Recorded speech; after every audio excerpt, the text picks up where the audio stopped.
head and Silent Ticklers. Iggy is in the studio. Mo's in the studio. Big studio here. Big studio here. Yeah. All right, Iggs, let's dive into it. Div 3 final here. We have the Ultimate Goliath, Silent Ticklers. They were bull rushing everyone all season long. That's what she said.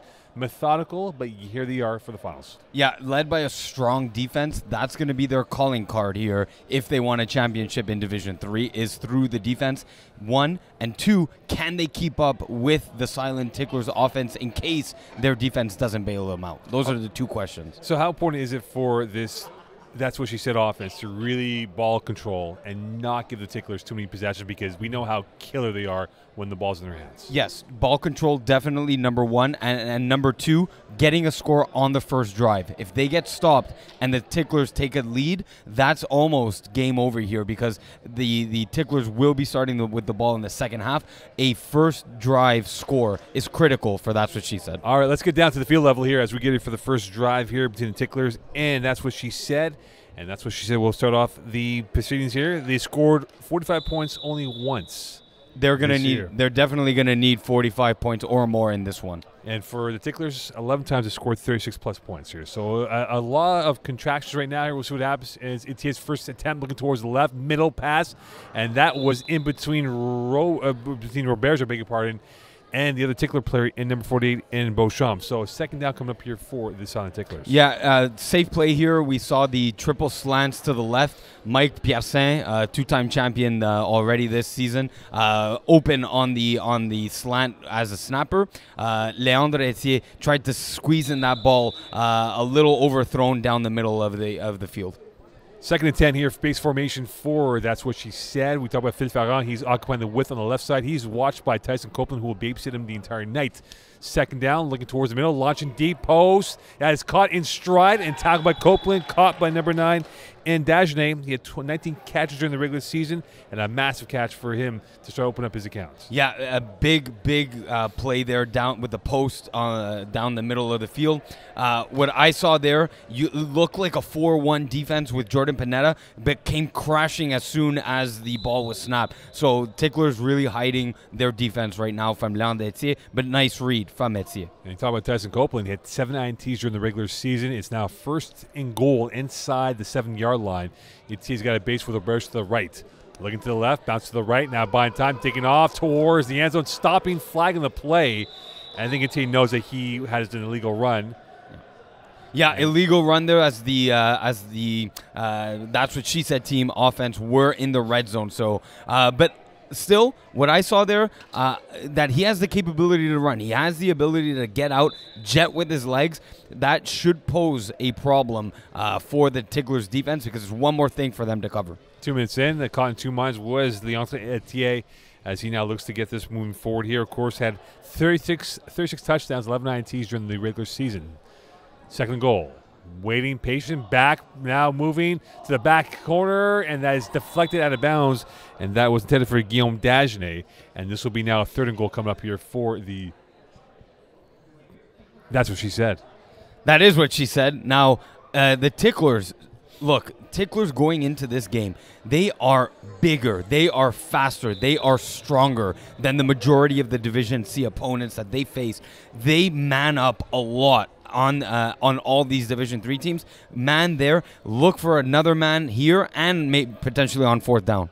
You're talking about Dreadnoughts. They have a bunch on that roster. Etier looking to the right, swing pass out. Ferrand is devoured by Copeland for maybe a 2-yard gain inside the 5-yard line.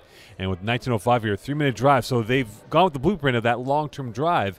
And now in the red zone, they've been kind of taking their time on how they want to approach this. Yeah, again, like I said, another man-up matchup. And that's one we're going to see for the rest of this game is Tyson Odin Copeland against Phil Ferrand, who looks, just picking up his flag there, getting all the equipment ready in for the next hut. Who will Etier fancy on this next play? 18:38 left here in this first half. Opening drive of the Div 3 final. Mike Piercin, the snapper. Ferrand on the left. Robert's the second receiver on the right. Here is Etier looking towards, pumping, sliding that pass through, incomplete. And a turnover on downs, and they come up empty here, intended for Robert, Dagenet that is. and a massive moment here for this Silent Tickler defense. Yeah, look, that's what she said. Clearly running crossing routes on the 3rd down, on the 4th down. There was a bit of obstruction there that we thought, or I thought at least, that's what she said could get a slight advantage, get in for the touchdown. Leandre Etienne passed just outside the outstretched hands of his receiver. If there is a calling card for this, that's what she said defense. 31 INTs during the regular season. Jordan Pineda this year only threw 5. They'll have to be meticulous. Pineda deep in his end zone, launching center field. Rosen, and that is picked off, touchdown. And you have to wonder, did Adam Rosen snatch that football out of JM's hand to get himself 6 points in the lead for Silent Ticklers? Look, definitely a contested catch as we see it here on the replay. Jean-Michel Allard just turning at the last second. Definitely no pass interference here. I think this is a clean catch from... Yeah, this is a touchdown that was contested, but the final possession did come down to Adam Rosen. 6-0 here for Silent Ticklers. 6-0 lead, and just like that, they have the lead, and they're off and running. Lift off with this offense. They are efficient. They are deadly. They are potent, and now looking to go up by 8. Middle, Blevins popped up in the air, and his chest is made out of granite, and that went up in the air, perhaps going nowhere. He's all muscle. He's a joke that Michael Scott would make. Just that's like the prototypical Michael Scott joke is Andrew Blevins' size and muscles here. A disjointed ending for, that's what she said, a flying start for that, I beg your pardon, for Silent Ticklers. And with that, it is now a 1st down and 10 for, that's what she said.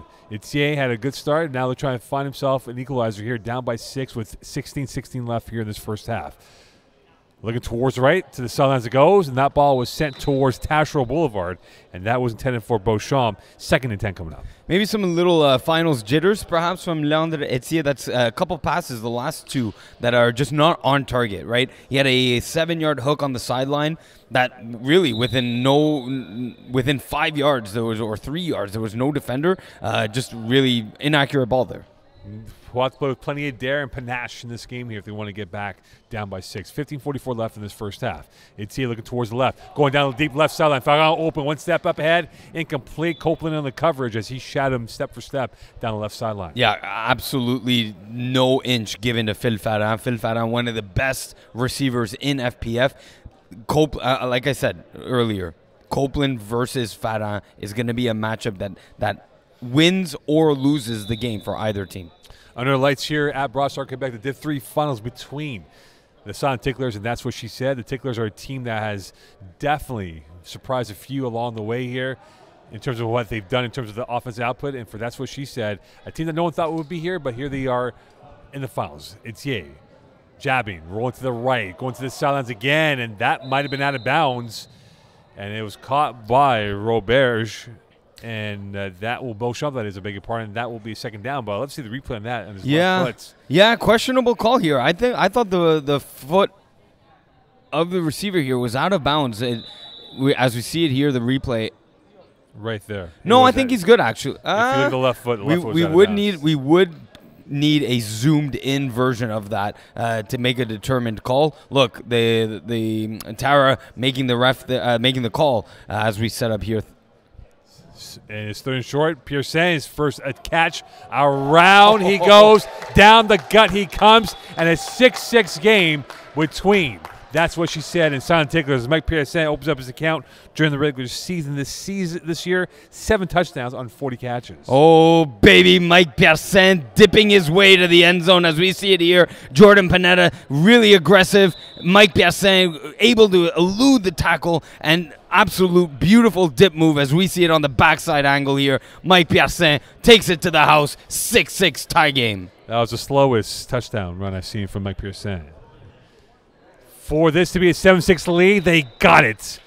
And like that, that's what she said. Comes back with a response. And now, remember, they're chasing this game because, remember, they lost the opening possession, which they converted for points. And let's not forget, 2nd half ball goes to Silent Tickler. So they have to come up with an INT. And remember, this defense, did not give up 30 points during the regular season to any opposition this year. Yeah, like we said in the pregame show here quickly, the calling card of That's What She Said is their defense. Their defense led them through the playoffs, and let's see what they can do here on first down. We know Jordan Pineda likes attacking deep and intermediate. He's been perfect so far, Pineda, 1 for 1 for a deep touchdown.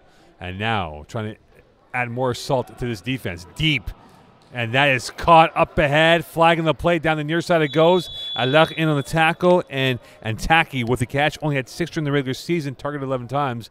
And depending on the call here, it might be first and down or first and goal inside the 10-yard line. Yeah, definitely first and goal. Plus there was contact to the head there. So we are going to be moving up 5 yards. We're going to be on the 1-yard line here. And right now you talk about this showmanship offense here. They have a bunch of box office headliners across the board, whether it's Daniel Mancini, whether it's Rosen, whether it's Andrew Blevins, you name it, Tyson Copeland. They have guys that can break this game on a whim. Embarrassment of riches on the offense. You don't know where that ball is going.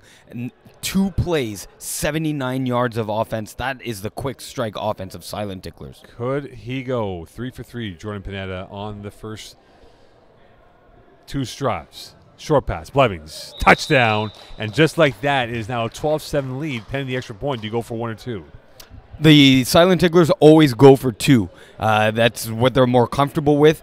Jordan Pineda has the arm to sling it all the way from 10 yards out, and that every route that's run by a receiver is open on the 2-point convert play. Watch for Copeland to do an out and in, and kind of slant into the slot area. A high-profile offense now looking to go up by potentially 7 points in this first half. 11:24 left. High snap, Pineda, middle, Copeland, connection, and now a 14-7 lead for the Silent Ticklers. And now we go back to the service ace of Leonte Etier, who had a good drive, second one. And now the question is, can he find the wealth of options that he has and not rely on one option as he did in the first drive, and now in the second drive spread it out a little bit more? Yeah, Dagenet was able to get on the first drive and the second drive a first down or near a first down, but the offense will have to go through Mike Piercin and Phil Farah.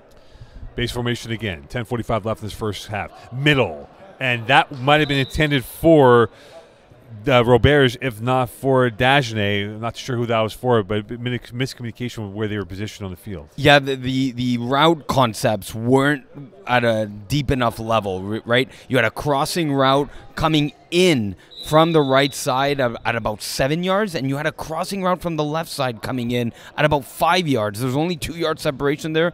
Don't like the playbook execution. 2nd and 10 with 10:15 left here in this first half. Etier looking towards the middle, rolling to his right. He's going to take off down to the near sideline. Haley in, and he will get the sack, a loss of 1 yard. And for the season, during the regular season, that was Francis Haley had 7 sacks, and that is a massive play to make it 3rd and long coming up here 4. That's what she said. Yeah, number 3 there, Antoine Roberge, wide open on just a bubble hook from the right slot position, even waving his hands. But once Leon Etier decided to run, he fully committed and took a 1-yard sack. Farran, we've not mentioned his name yet in terms of big explosion plays. We'll see now. Etier looking towards Phil Farran. That's his first catch of the day. Around Copeland he goes, dancing his way through. Enough. It'll be close to a first down. We'll see where they mark it off. Copeland in on the tackle.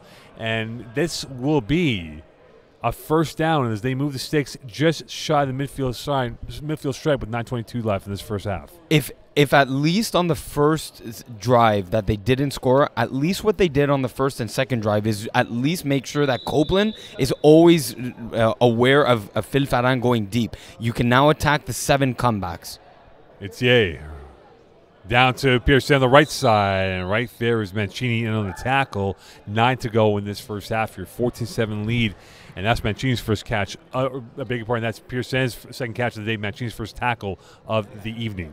Yeah, again, you're seeing a lot of man defense from the Silent Ticklers. Like I mentioned, their size, their speed, their strength from guys like Andrew Blevins. They're just so much to handle, and they rely on their athleticism and knowledge of the game to outbeat their opponents. Does this, that's what she said, offense, have the guile to get themselves a touchdown?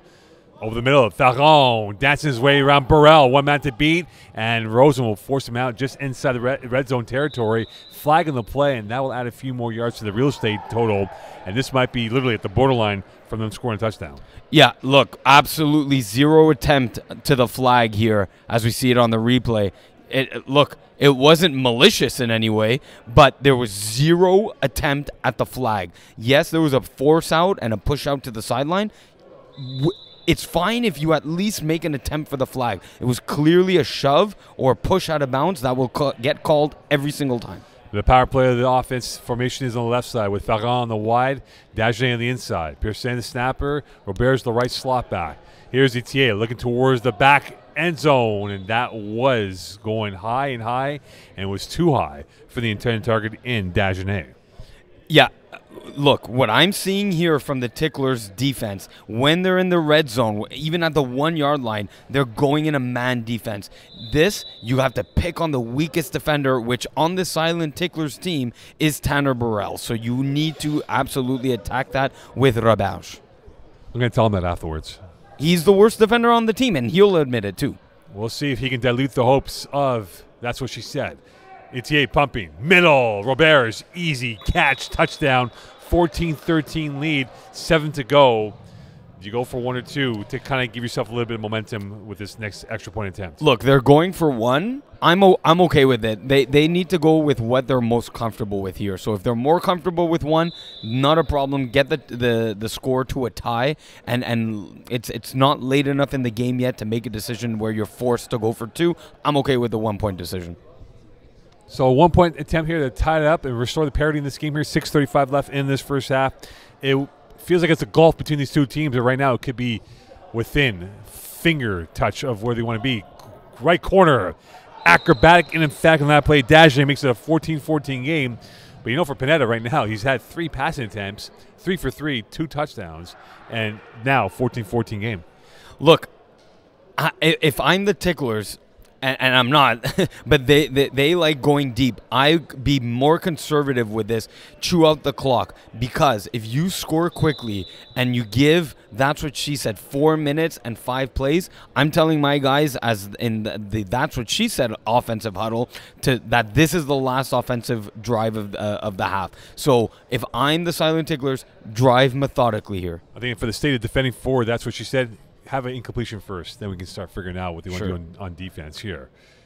Base formation for Pineda. Now looking, launching deep left side. He's got him out, but Mancini got it. Touchdown. Flagging the play. 5:30 left here. We'll see what the call is for and against. But for Mancini, though, that's a simple routine of pitch and catch. Might be on the offense.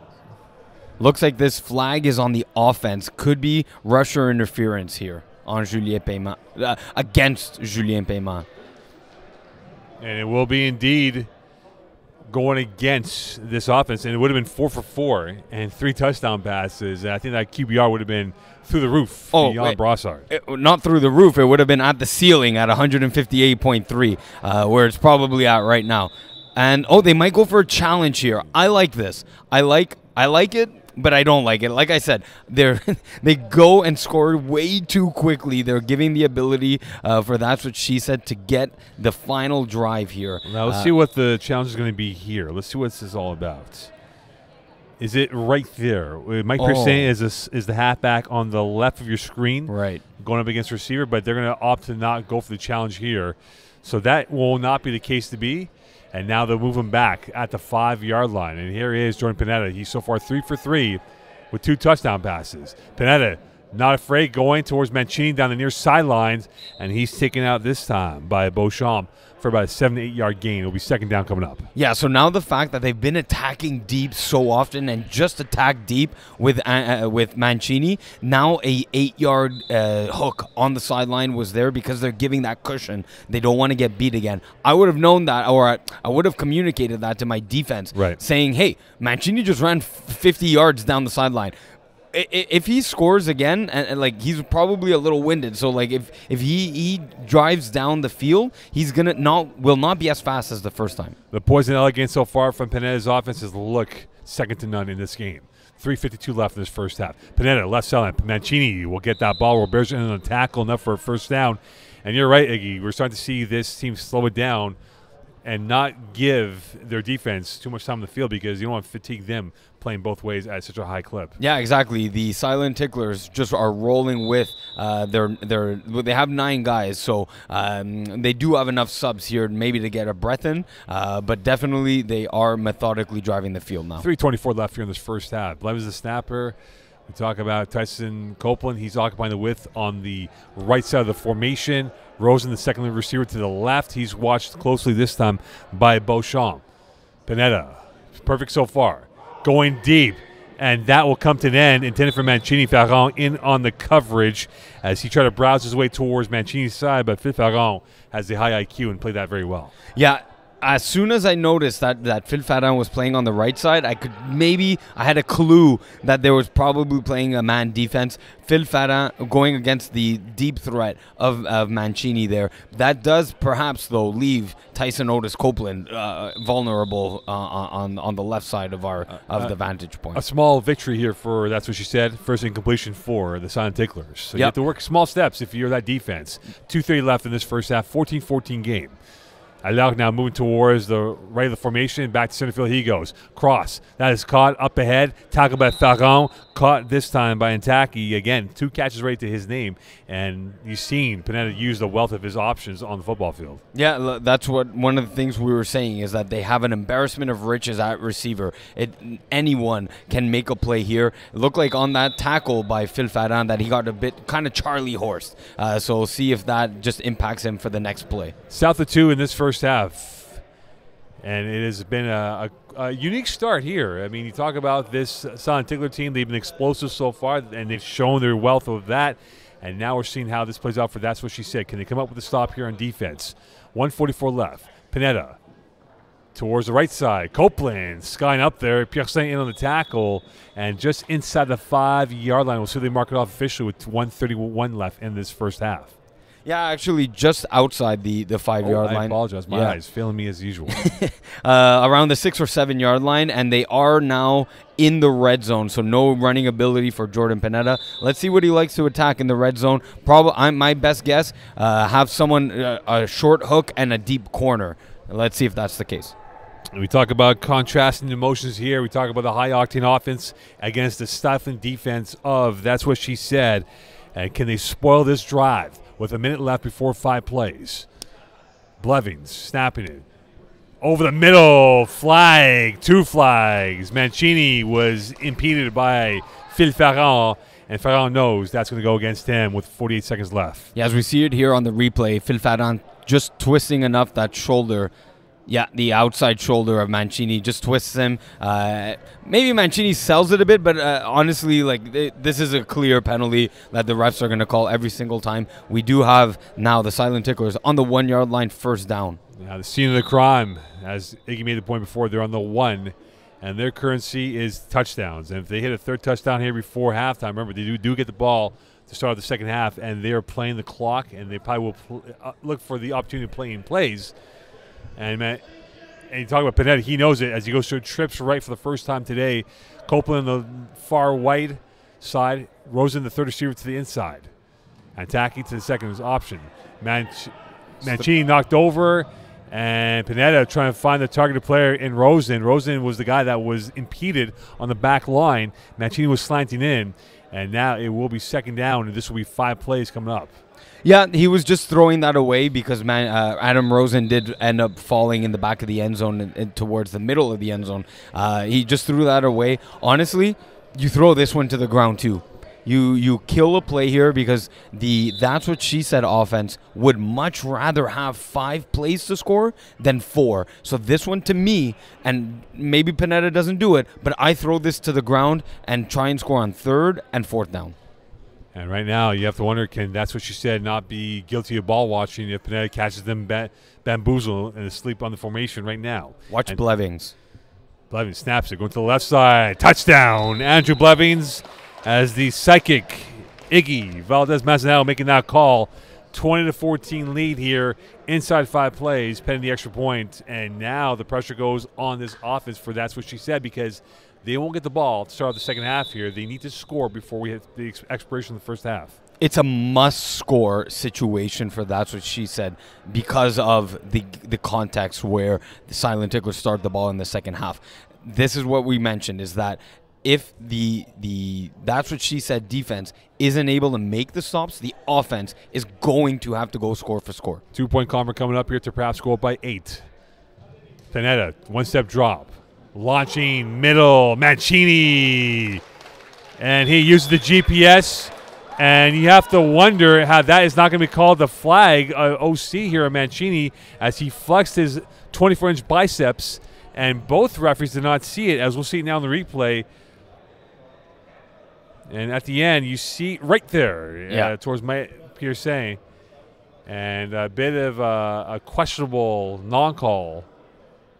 And Mike Pierson is talking right now with Craig O'Brien, official behind the quarterbacks here, telling him, hey, what else is a OC penalty for flexing when he literally flexed in my face? Well, now the standards have been set of this 8-point lead. Can they get one more touchdown before halftime? We're inside 3 plays.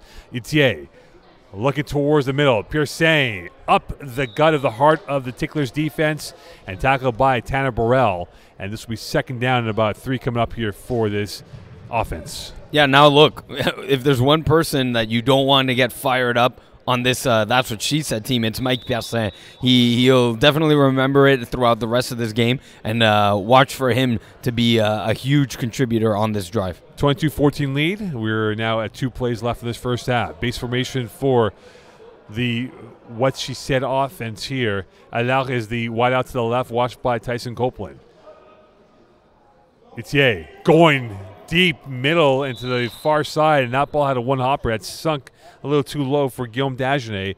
And now I believe we're down to 1 play left in this first half. Oh, man. Leandro Etier just couldn't really get his feet set to really throw into that ball. That receiver wide open over the middle left of the field, and just unable to get enough leg power, honestly. It wasn't so much the arm. It was the legs to get that ball to his receiver. It was like a paper plane that just died out. Exactly. It had an excellent launch, and this died out and hits the first row of the classroom.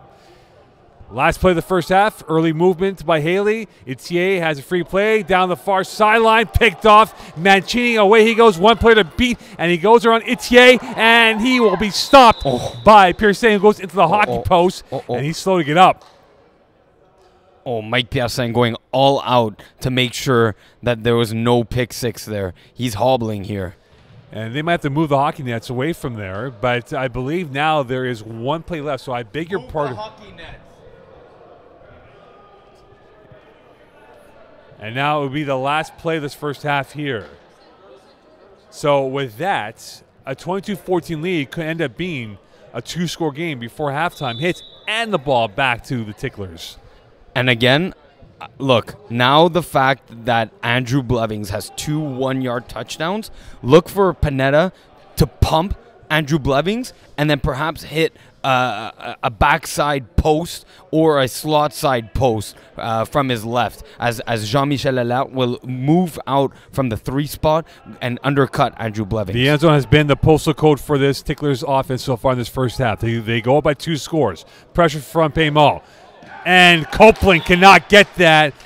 And the forensic touch coming in from Guillaume Dagenet as he gets that play to go through. And at the end of the first half, that's a moral victory here for That's What She Said, to get that stop before halftime, because they go down by 2 scores and maybe 3 scores before we even hit the 20-minute mark of the second half. Yeah, exactly. The fact that the Silent Ticklers keep hitting their 2-point converts and now up 8 points, that was a huge defensive stop and a great tackle, honestly, and great hustle play by Mike Pierson. That flex play, honestly, that Mancini threw on him on the 2-point convert, it was exactly the reason why Mike Pierson gave it an extra push and gear to get that tackle. All right, so Philippe Ferrand, he has 1 or 2 catches so far, has not been a factor in this game. Do we expect him to get a big dosage of medicine now in terms of what he can be to kind of open up the offense for everyone else on this attacking front? So he has to be, but Leandro Etier has to call the right route to get him in that position to make him a factor in this game.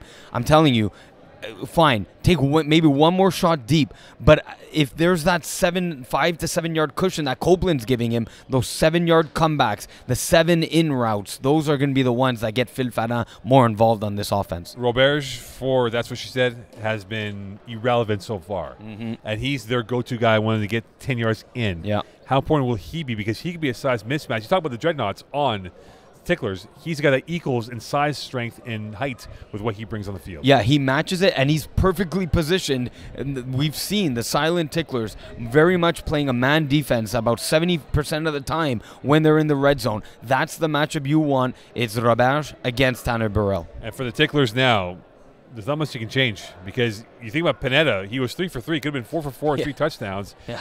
Is there anything that they might have to do differently in the second half to kind of keep them second-guessing what they do in offense? That's been their key to success all year, is just putting up the points and just making sure that offenses just can't keep up with the scoring, just drown the opponents. And that's what they've been doing all season. That's what we've seen so far. Pass rushing, how important will that be in the second half here? You talk about both pass rushers, Francis Haley, Julien Payemont. We know him very well. Payemont has had a wonderful career in FPF. Does he need to change his approach and try and attack Jordan Pineda? It's just that Pineda releases the ball so quickly, and it's usually for deep passes. So honestly, as much as Julien Payemont could be a factor in this game, he isn't, because Pineda releases that ball so quick. And finally, turnovers. We know the DNA for this. That's what she said, defense. Can they get a turnover that they need to convert for points here? That's their key to victory. Right now they're down 8 points, and starting on the second half on defense, they need, if it's not now, it's the next drive. They need an interception that then the offense sets them up in a position to score. Well, as we're getting now ready for the second half here between, that's what she said, and Silent Ticklers here from Brossard, Quebec. It is a 22-14 lead. Ticklers on offense here to open up the second half. And you have to wonder now, Iggs, if the Ticklers do score on the return possession for, that's what she said, if they do end up scoring, onside kick might be a factor because you don't want this game to get away too quickly, and you have to roll the dice at some point here. Yeah, great analysis there, Mo. That would be the time to go for the onside kick, especially the fact that the Silent Ticklers are up 8. If they score, they're up 14. If they get another 2-point convert, that's 16-point lead. They would need 2 touchdowns and 2-point converts. Ticklers oozing with intent. That's what she said in red ink in the second half. Here is Pineda, deep, right sideline. Copeland, deflected, and he had 2 hands on that, but coming through was Dagenet on the PD. He had 4 during the regular season, and that might have altered 6 points for the Ticklers. Great defense here, as hopefully we get a replay of it. But yes, that's what she said, defense going in a man formation, and Pineda trusts his guy in Copeland running the go route. I would trust that too. So a great last-second bat down of the ball by Dagenet. Iggy Valdez, Manzanata, Mocon here. It is 21 minutes left in the second half. 22-14 lead for the Ticklers over. That's what she said from Brossard, Quebec on field 1. Base formation for Pineda as he blows in both hands. Try and keep him warm on this cool Sunday afternoon. Looking towards the right sideline. And a sack by Payemont. He comes in with a masterful ending towards that play. Payemont had 4 sacks during the regular season, but he comes up the big one in the second half. Yeah, you called it here as we see it on the replay. That's what she said, going into a zone where the left DB crashing to the sideline, and that just gave that extra second that you need for Julien Payemont to get there, and he absolutely did. That was the extra second that Jordan Pineda has had through in the first half. First time they failed in this game here, as he looked a little bit bamboozled. Jordan Pineda on that rush by Payemont is now 3rd and long. He's about 2 steps away from the back end zone. Pineda going to the left side. That is caught by Rosen, and he's taken up by Ferrand and by Mike Pearson. And you think about Mike Pearson, what he did late first half, that touchdown saving play keeps it at 8 points, and now he has them pinned deep, the defense, early in the second half, that is. I'm curious what they call here. Maybe they even go 4 verticals on 4th down and about 10 yards here. Or you could have a concept of go, 10 out, a snapper 10 out, a skinny post, and a go. I see a lot of deep routes here. Right now, Pineda is in swampland. He's just parked outside of his goal line, trying to get himself a first down. Looking towards the left. He's got a man open. Mancini makes it look so routine. And he's tackled by Roberts in the plus territory with 19-19 left. And that is a backbreaker play for this Ticklers offense against this defense. Yeah, that's exactly what Michael Scott ordered, was a 4th and long situation. And Dwight Schrute was unable to come up big for that's what she said. Who's going to spill the spaghetti sauce on the carpet here? It's the chili sauce, Mo. I know. There's no spaghetti. It's all chili. It's no chili. carbs. No carbs. No carbs indeed. Who wins a basketball game between these two teams here, if they had it? Anyway, we'll find out maybe another time. Right now it's a 22-14 lead. Pineda now looking towards the right side. Now swinging out. Copeland. He just puts young Guillaume Dagenet Bambi on ice on that play, and he makes it a 28-14 lead. 18:30 left here in this second half. Yeah, I think it was a smash out and up. Oh, I beg your pardon. Dagenet went in. Yeah, he crashed in, and honestly, Copeland just walked into the end zone there. Great read by Jordan Pineda, though. So with that, they were deep in trouble, and just like that, they're now up by 2 scores, pending the extra point here with 18:05 left in this second half. Could Pineda put them up perhaps by 16 points? Rosen, the left slot back. Pineda now looking towards that direction. No look. Allard with the interception. Away he comes. He's got 2 watching over him. He gets around 1, but he can get around Rosen. And like that now, it remains a 14-point lead with 17:48 left in the second half. Yeah, now good on them for getting that stop. Yeah, beautiful no-look pass there, but did not fool JM Allard. Yes, that's what she said now, absolutely. And trying to hurry up to get Allard back into the offense here. They absolutely need the score. And I think they are not as comfortable going for 2 points. But I think on both attempts, you need to go for 2 here if you get the 2 TDs. They have to go at some point, right? Yeah. They will have to go for it at some point if it remains being a 14-point gap with them and the Ticklers. So this first drive of the second half here for That's What She Said. Ferrand playing the right slot back, and here he is, and he will make one move against Tanner Burrell, and he will back his way up ahead. Pineda in on the tackle as well, and that will go for about 8 yards, if not 7 yards on that play. What I don't like there, and great, he hit Phil Ferrand, who was open. He didn't hit it fast enough. Get the ball quicker into your playmaker's hands. Then it could have been a first down. That 3 extra yards are very meaningful here. Ferrand still playing the right slot back. Allard is now occupying the width on the left. Here is the throw. Itier to Roberge, or that is Dagenet, beg your pardon. And that will make it 3rd and short coming up here for maybe a 1-yard guide and tacking in on the tackle. And again, those dink and dunks might work if you're holding the 2-score lead, not in a situation when you're in trail down by 14. It's fine, but then you need to run your playbook, but faster. I've learned this, that fine, you're not a team that stretches the field. Run your playbook, but run it faster. You should be in a hurry-up offense. Again, there's plenty of time for late drama in this game. There was 16 left, and plenty of things could happen in this matchup here.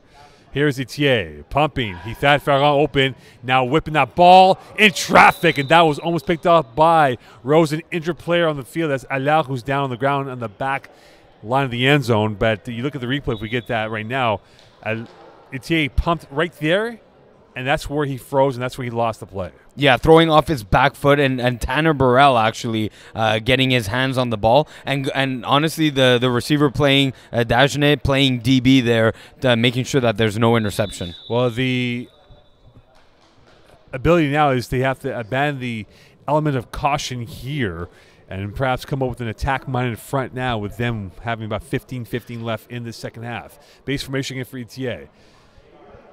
Now looking towards the right. He goes over the middle, and that's caught up ahead. Touchdown coming through. And once again, Beauchamp in. That might have been a cross signals that ended up being a blessing in disguise. As we'll get the replay, that caused confusion and a touchdown for them. Much confusion here in the booth as we wasn't sure if there was a completed pass. I'm sure the defense of Silent Ticklers was just as confused and oblivious on the field. So they're going for one with 14:44 left. So they're playing the slow approach here. I don't like it. Long play of what this game could be. It's the wrong decision. You have to. I get it. This is your playbook and what you're more comfortable with. But right now, Tickler's going for two so often that they should have gone for two. Left corner, converted. And that is a caught ball by Guillaume Dagenet. So 28-21, 14-20 left.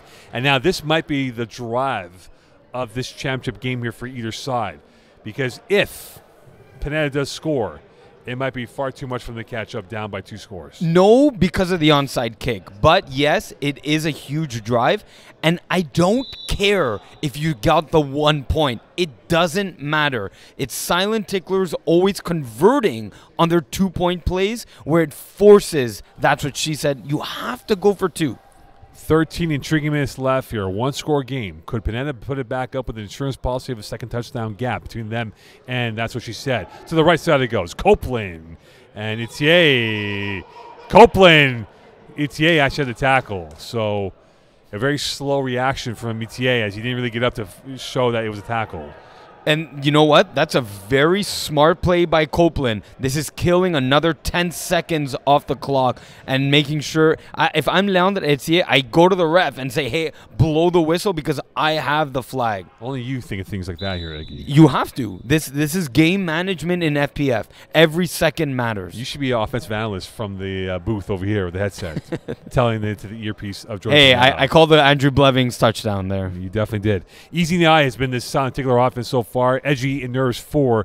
That's what she said on defense. Can they come up with a turnover now inside 13? Pineda now looking deep, right side. He's got the touchdown. He's got the 6. And coming through is number 14 and Brandon Vickers, who had 3 TDs during the regular season. And that was a routine pitch and catch, effortless by them on that touchdown. Yeah, as we see it here on the replay, Jordan Pineda looking to his right, and then at the last second going left on the wheel, uncovered Brandon Vickers, first catch of the game, huge touchdown. Again, going for 2. They are up 15 right now. If they convert this, the magic numbers are 9 and 17. 17 makes it a 3-possession game. Last time I checked, they were actually up by 13 eggs. It is a 13-point game. Yes, I can't do my math here. No, I'm sorry. You must reroute that magic number tally. Reverse right the analysis. 12 left in this game here. Pineda looking to make it a 15-point lead. They got it. Just like that, Tyson Copeland, the former U of M player, coming through quick and tricky on that play. 36-21. Now it's a 15-point game. So you know it's either you go for a touchdown plus 2 or touchdown plus 1, but you have to get 15 somehow, somewhere. And that was actually critical because if you go for the onside kick, which that's what she said, are in onside kick territory here. But the onside kick doesn't allow you to go for 1 or 2. So that 2 points were huge. 11:25 left here into the second half. Etier, 3-step drop, right sideline, and that ball was sent again towards the 10:30 complex with 11:18 left. And now you're waving your arms, say, let's be a little bit more urgent here with the ball. Hurry up. What are you doing? 11 minutes is not a lot of time in FPF. Hurry your bleep back into the huddle. Have a call already and distribute it to your receivers. It is almost like a slow burn right now. This offense as we're now inside 11 minutes left in this second half. 36-21 lead. Etier, will he go deep? He will go middle, picked off by Copeland. And he will score the 6, flagging the play. Pending what that might be a taunting call. But again, a massive turnover coming in for the Silent Ticklers. And I think that, look, the call on the field was a touchdown, but the taunting happened before he crossed the goal line.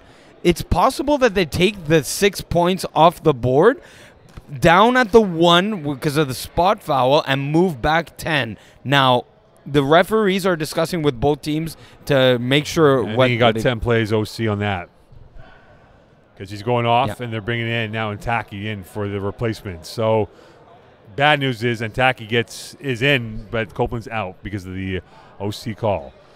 And this is right now trying to figure out if it is a touchdown score.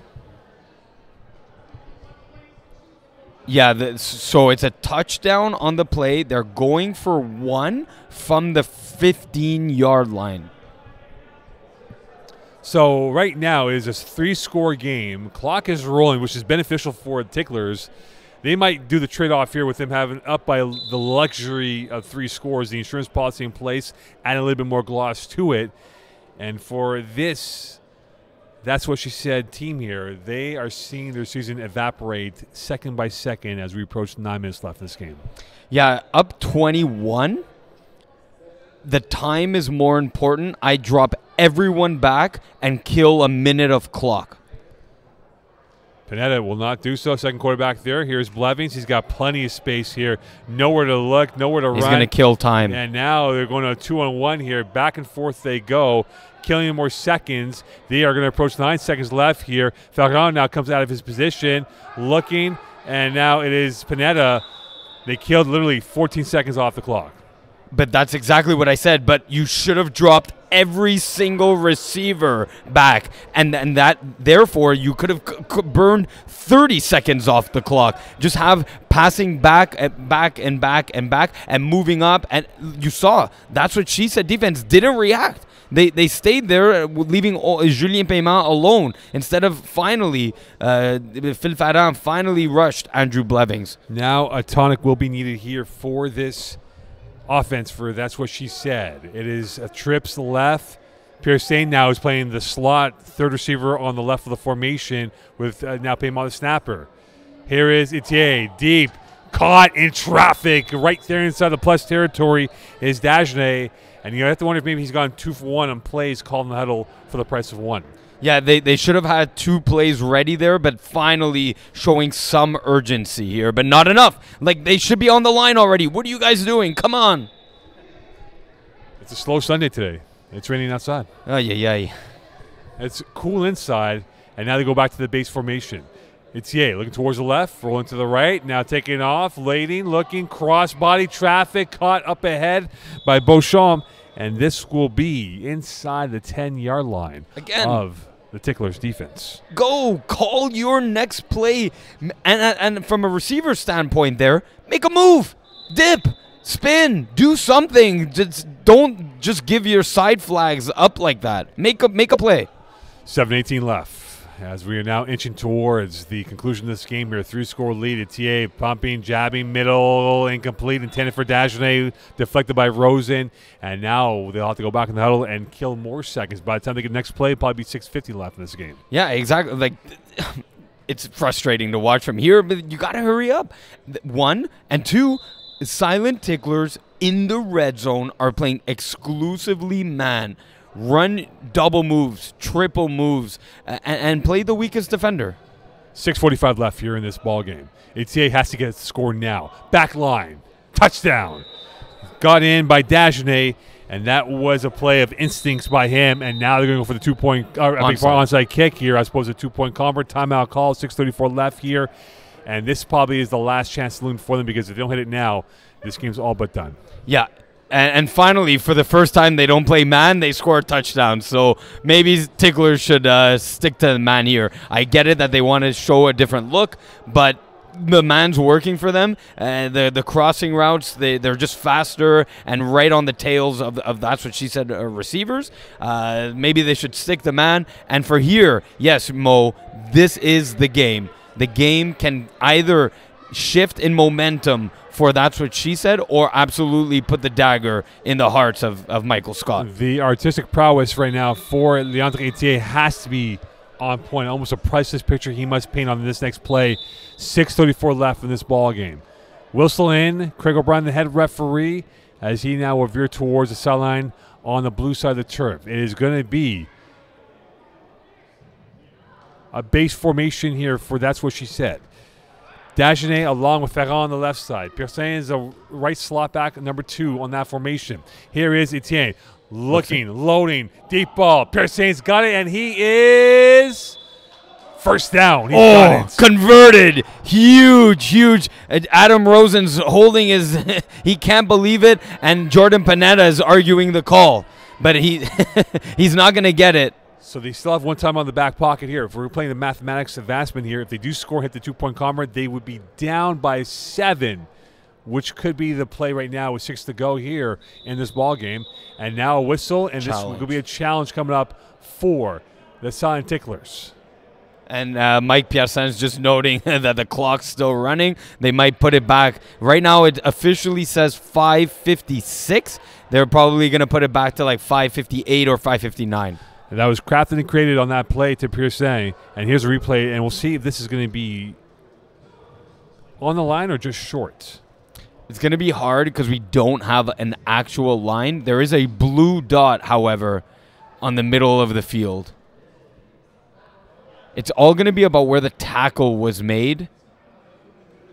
It's really tough. I don't know how this gets overturned. There has to be clear and conclusive evidence to this might be overturn the this best call. look over here on the sidelines. There has to be a landmark that will give us an idea. So this...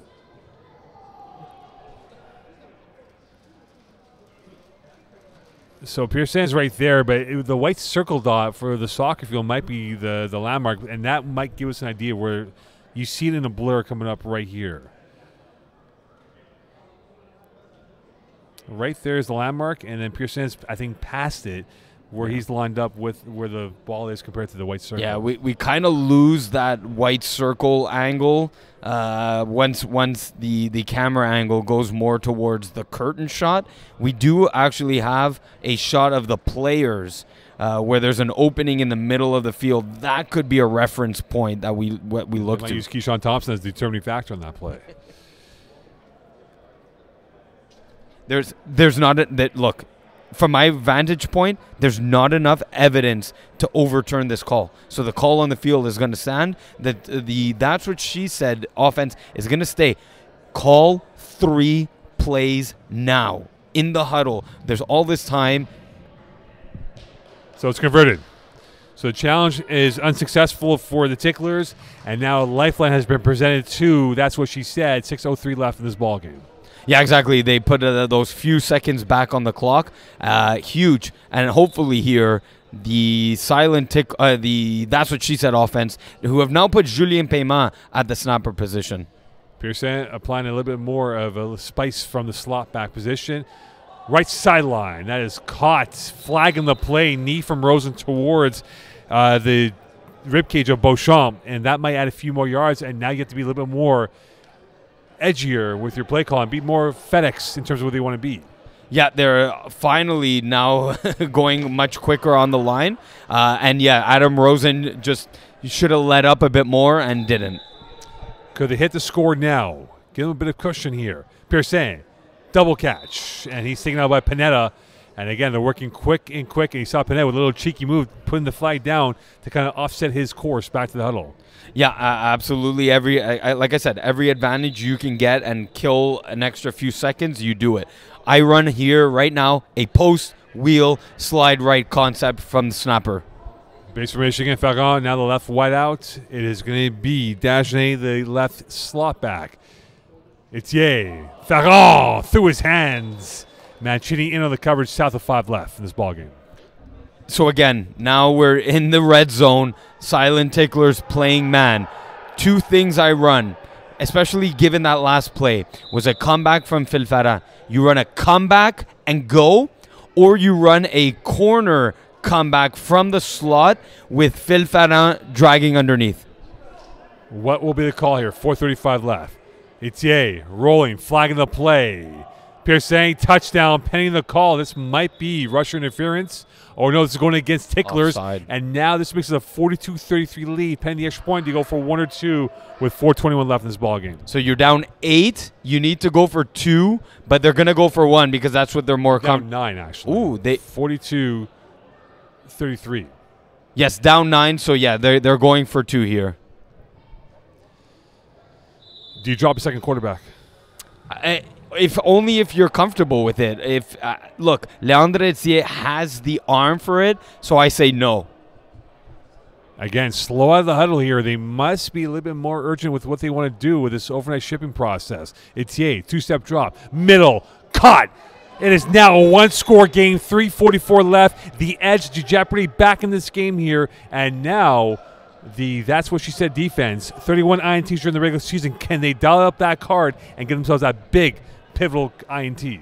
All they needed is one stop. That still rings true right now because of the well-executed drives. The first for the touchdown, the onside kick, and the last drive, which was finally in a hurry-up offense. Again, one stop is what you needed. You have the chance to do it now.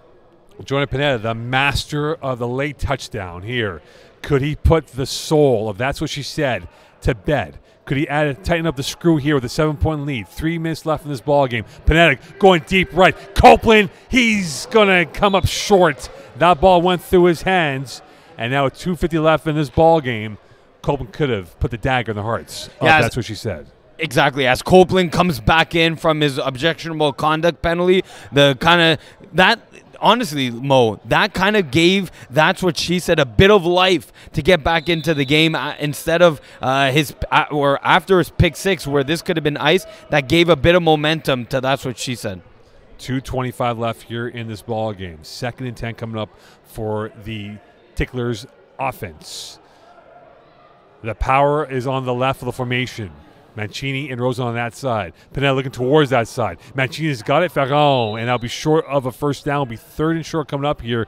And now for Jordan Pineda, he's got plenty of real estate. He might even test the deep ball again, knowing that he's only a yard away from another first down. Yeah, the entire playbook is open. Now, 70% of the playbook is deep or intermediate. So, but that leaves the 30% of the short game open just as much, or the deep ball like you were suggesting. Here, look for either triple slants.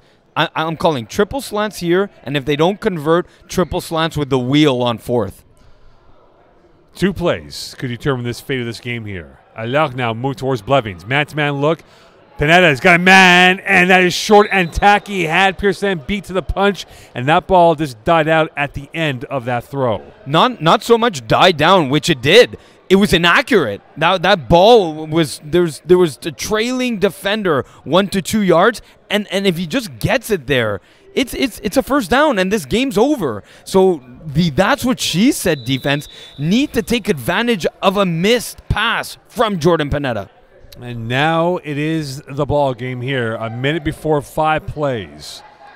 They convert, they can kill off this game. They don't, it gives That's What She Said a chance to tie this game up. Gonna go in man here. Allard now move towards Blevins. Where will they go? Pineda looking for the dial-up. Going. Mancini's got it first down and more in the plus territory. And he went by Phil Ferrand. Allard in on the tackle. Will they call a timeout here with 38 seconds left before 5 plays? They won't. And the clock continues to roll. And questionable decision-making again from That's What She Said. Like, why are you not calling the timeout? You're gonna go home with it. It was about... Did they take the timeout or not? No, the clock is still running. Just very questionable decision. And it took 20 seconds. 20 seconds before they called the timeout. Guys, very poor management of your timeouts here. 17.7 left here in the second half. 42-35 lead. So now the bad news is for the That's What She Said roster. Are they challenging something? I think there's a challenge for PI here. Which is allowed. Look, you have nothing to lose. Either you take the timeout or you challenge this. Maybe a push off. That's what we're trying to say from Ferrand. We'll see now. Again, we'll see that play again. It's the greatest. That's the best angle we have. So let's see that replay once again if we do get a chance to do so. Craig O'Brien. Here we go. Phil Ferrand is the man playing the slot back. Right here? No, there's none. It was a desperation play. Yeah. Phil Ferrand was twisted and turned by Mancini. Unless they're maybe arguing, we're looking at the right side of the defense. Maybe on the left side of the defense, there's something else to see. But if we get the eagle eye view, perhaps the wide angle will give us a better idea. But again, there's no OPI from Mancini towards Phil Ferrand. Definitely not. Maybe you're seeing the right hand that kind of had the lower back as being the argument here, the point of reference, the point of contention. But we get the bird eye view, and now they're seeing no push off from the booth review here. So a desperate Hail Mary of the timeout used by That's What She Said. But now what the bad news is they don't have that timeout, but the hope that they have to do now is force a 4 and outs and have at least 2 plays, maybe 3 left in this ball game. That's exactly it. Yeah, you need to force the 4 and out now. Now, why did it take 20 seconds for you to make that decision? That's questionable. And that's where you could have had maybe 3 plays. Exactly. If you don't have them score. A first down could pretty much put this game away here for this Ticklers attacking in front. Pineda, kill shot, and Rosen was the intended target, and then the coverage was number 48 in Beauchamp, and now it will be second down. Clock is rolling towards 5 plays, and now the mercy is at the hands of Silent Ticklers to kill off this game and win themselves a Div 3 title. Ooh, the huddle just got back in before the clock hit 0. So there's 6 plays remaining here, and it looks like, well, Copeland's coming out. I'm surprised by that because that's what she said, played man on that last one. I'm expecting man defense here. You either get burned or you get a stop or a pick. So, yeah, I'm good with the man play here. Attacking now the right wideout for Pineda to get himself some more yards. Pineda looking towards the deep. He's got it. Rosen was just probably a stride behind that ball. And now we're in 5 plays, and now it's third down here. So the good news, bad news scenario. Again, bad news for the That's What She Said team. Ticklers still have the ball. The good news is they could get the ball back with 3 plays. It's their only hope is to rely on their defense. They have relied on their defense this entire season and playoff drive. Can the defense make 1 more play, or in this case, 2 more plays? Who will have the shimmy in them? Can Pineda, again, having the gloss of 2 plays to work with here, can he add the insurance policy of a first down to kill off this game here? 5 plays left. Pineda for the Div 3 title. Now looking towards the left side. Mancini's got it, and they have themselves a Div 3 title. The Ticklers are on their way to this championship, and there you have it. They're your 2023 Winter Champions. Regal in quality, regal in style, and now they're regal in champions. Yeah, and great game. You know what? That's What She Said made it a game as they were down 3 possessions, did everything in their power. Now, there's some questionable decisions about the time management, the clock management, and the speed in their hurry-up offense. Had they gone in a hurry-up offense earlier in this game at the 11-minute mark was the time to do it, maybe they could have saved an extra play or 2 here. The clock management was not eloquent at all. No. It was remedial at times. It was botched. What they wanted to do. It was not done well, handled well by That's What She Said. And you're right, P. You're right, Iggy. I call you P. See? Thank you. But look, if they had managed the clock better than what they did, maybe they do get a chance with 4 plays left. Maybe they get a chance with maybe a minute left. Maybe they get a chance. It's a what if now. And unfortunately, the last 5 minutes of play, they got more active, more proactive, but this was a little too late. Yeah, exactly. So Mike Piercin ends up going 2 for 3 in championship finals. He does have, though, another championship final coming up in Division 1. Let's go down to the field level for the championship presentation.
I was Panetta, I think.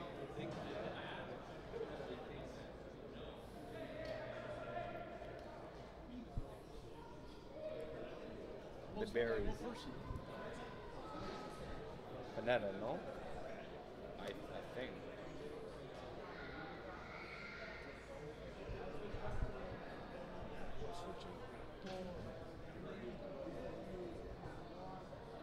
Okay, so there you have it. The trophy presentation, well deserved for Sun Ticklers. They were the class of Division 3 from start to finish, and they've earned the right to be the Div 3 Winter Champions. And through their offense, I mean, that was their calling card throughout the regular season, the playoffs, and they showed it here once again. They got a 3-possession lead thanks to their offense, thanks to a pick 6 as well. Questionable OC penalty to take there by Otis Copeland. He put his team in a bit of a pickle there, allowing That's What She Said to come back in.